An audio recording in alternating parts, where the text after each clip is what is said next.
Our channel మా ఇంటి రుచులు. నేను మీ స్మార్ట్ విజయ. ఈరోజు నేను గుడ్ల కర్రీ అయితే చేసి చూపిస్తానండి. నా స్టైల్లో నేను గుడ్ల కర్రీ ఎలా చేసుకుంటానో చేసి చూపిస్తాను, చూసేయండి ఫ్రెండ్స్. ముందుగా స్టవ్ వెలిగించుకొని కడాయిని పెట్టేసుకుందాము.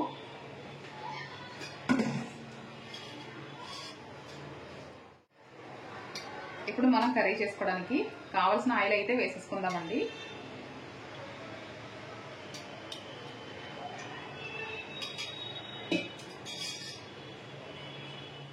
ఆయిల్ అయితే వేసుకున్నాం కదా, ఆయిల్ అయితే వేడైందండి.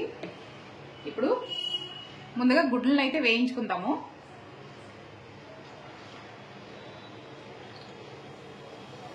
ఇవి డైరెక్ట్గా వేయించుకోకుండా చిన్న చిన్న ఘాట్లు అయితే పెట్టుకోండి. ఆయిల్ తుల్లిపోకుండా ఉండడానికి కొద్దిగా పసుపు కూడా వేస్తున్నాను.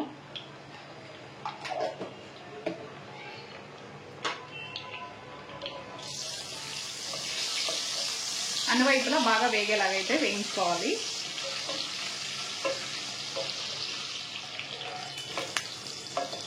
గుడ్లు అయితే వేగిపోయాయండి.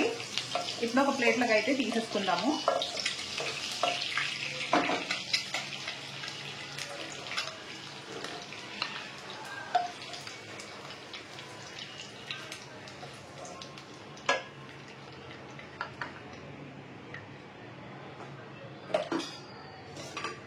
దీంట్లో మనం ఉల్లిపాయలు పచ్చిమిర్చి వేసి వేయించుకుందాము.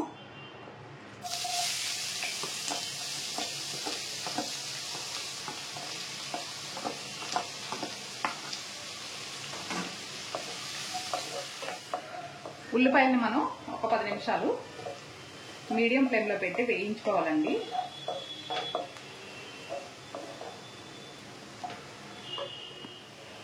ఉల్లిపాయలు అయితే బాగా వేగిపోయాయి కదండి.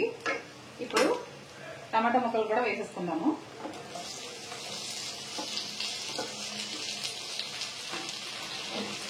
ఇవి కూడా మనకి ఒక 3 నిమిషాలు అయితే టైం పడుతుంది మగ్గడానికి.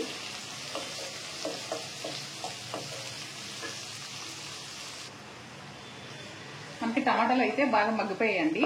మీరు కావాలనుకుంటే ఉల్లిపాయలు టమాటాలు కలిపి పేస్ట్ పట్టుకుని కూడా వేసుకోవచ్చు. ఇప్పుడు రుచికి సరిపడా ఉప్పు అయితే వేసుకుందామండి.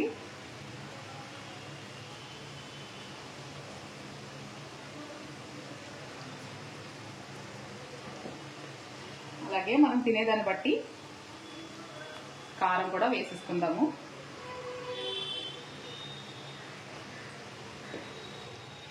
ఉల్లిపాయలు బాగా వేగిన తర్వాత టమాటా ముక్కలు కూడా వేసుకుని ఒక 3 నిమిషాలు బాగా మగ్గించుకోవాలండి. మగ్గించుకున్న తర్వాత నేను ఆల్రెడీ రుచికి సరిపడా ఉప్పు కారం కూడా వేసేసాను.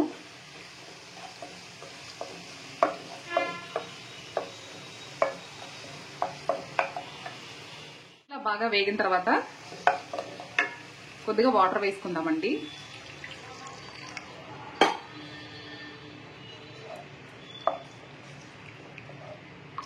మీరు కావాలనుకుంటే ఉల్లిపాయలు టమాటాలు కూడా మిక్సీ పట్టుకుని పేస్ట్ వేసుకోవచ్చు. నేను డైరెక్ట్గా వేయించేస్తాను. ఇప్పుడు ఒక 2-3 నిమిషాలు అయితే ఉడకనిద్దామండి.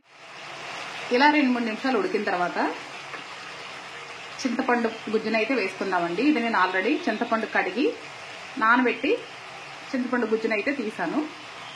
మరి ఎక్కువైతే అవసరం లేదు, ఎందుకంటే మనకి ఆల్రెడీ టమాటాలు ఎక్కువ వేసుకున్నాం కాబట్టి సరిపోతుందండి.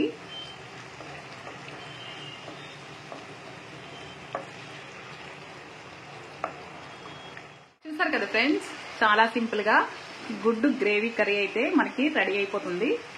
ఇది మనకి రైస్లోకి, రోటీలోకి, చపాతీలోకి దేంట్లోకైనా బాగుంటుంది. చాలా తక్కువ టైంలో చాలా సింపుల్ గా చాలా చాలా టేస్టీగా గుడ్డు కర్రీ అయితే మీరు కూడా తప్పకుండా ట్రై చేయండి. ట్రై చేసి ఎలా వచ్చిందో నాకు కామెంట్ చేయండి ఫ్రెండ్స్. కర్రీ అయితే మనకు దగ్గరకు వస్తుంది కదండి. ఇప్పుడు ముందుగా వేయించి పెట్టుకున్న గుడ్లను కూడా వేసేసుకుందాము.